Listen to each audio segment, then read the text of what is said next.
चरणामृत का महत्व। अक्सर जब हम मंदिर जाते हैं तो पंडित जी हमें भगवान का चरणामृत देते हैं।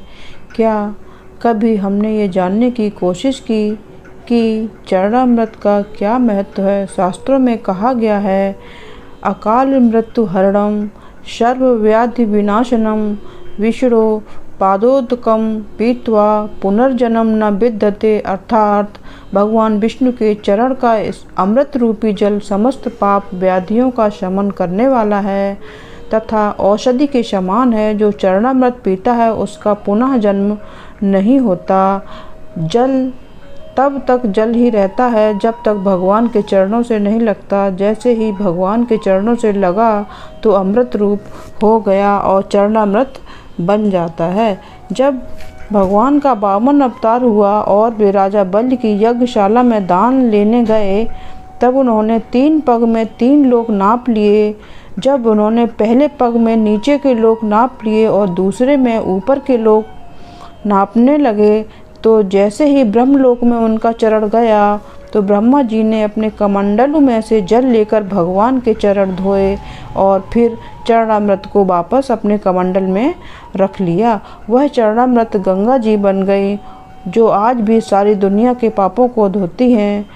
ये शक्ति उनके पास कहाँ से आई? ये शक्ति है भगवान के चरणों की, जिस पर ब्रह्मा जी ने साधारण जल चढ़ाया था, पर चरणों का स्पर्श होते ही बन गई गंगा जी। जब हम बांके बिहारी जी की आरती गाते हैं तो कहते हैं, चरणों से निकली गंगा प्यारी जिसने सारी दुनिया तारी।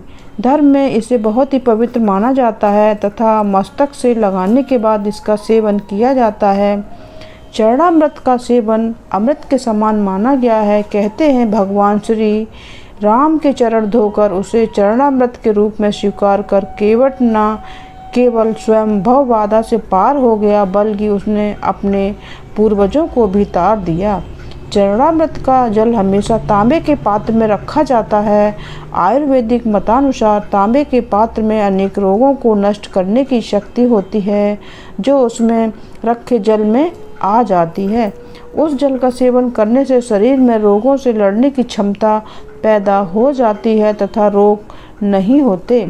इसमें तुलसी के पत्ते डालने की परंपरा भी है, जिससे इस जल की रोगनाशक क्षमता और भी बढ़ जाती है। तुलसी के पत्ते पर जल इतने परिमाण में होना चाहिए कि सरसों का दाना उसमें डूब जाए। ऐसा माना जाता है कि तुलसी चरणामृत लेने से मेधा, बुद्धि, स्मरण शक्ति को बढ़ाता है। इसलिए यह मान्यता है कि भगवान का चरणामृत औषधि के समान है। यदि उसमें तुलसी पत्र भी मिला दिया जाए तो उसके औषधि गुणों में और भी वृद्धि हो जाती है। कहते हैं सीधे हाथ में तुलसी चरणामृत ग्रहण करने से हर शुभ काम या अच्छे काम का जल्द परिणाम मिलता है। इसलिए चरणामृत हमेशा सीधे हाथ से लेना चाहिए। लेकिन चरणामृत लेने के बाद अधिकतर लोगों की आदत होती है कि वे अपना हाथ सिर पर फेरते हैं। चरणामृत लेने के बाद सिर पर हाथ रखना सही है या नहीं, यह बहुत कम लोग जानते हैं। दरअसल शास्त्रों के अनुसार चरणामृत लेकर सिर पर हाथ रखना अच्छा नहीं माना जाता है। कहते हैं इससे विचारों में सकारात्मकता नहीं बल्कि नकारात्मकता बढ़ती है। इसलिए चरणामृत लेकर कभी भी सिर पर हाथ नहीं फेरना चाहिए।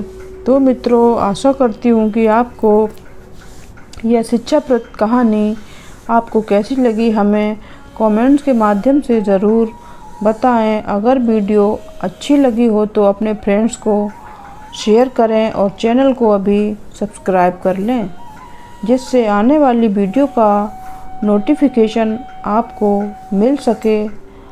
अंत में वीडियो को लाइक करना ना भूलें। हमारे चैनल पर विज़िट करने के लिए आपका बहुत बहुत धन्यवाद।